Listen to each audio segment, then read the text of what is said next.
আজকে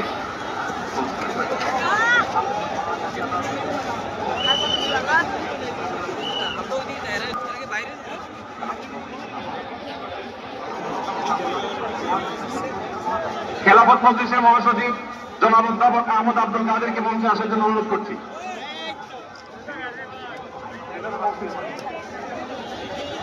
আইন শৃঙ্খলা বাহিনীর প্রতি বিশেষ অনুরোধ থেকে হাতের ডানে পিছনের ব্যানার ভেঙে গেছে, পিছনের হাতে উৎসবের ডান পাশে আইন শৃঙ্খলা বাহিনীর প্রতি অনুরোধ স্বেচ্ছাসেবকদের।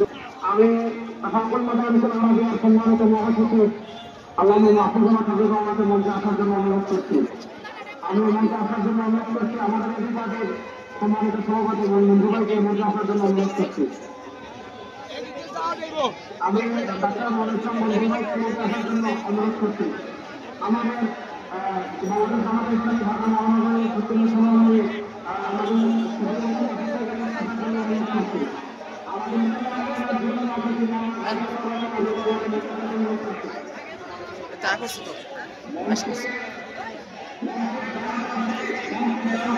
ঠিক আছে।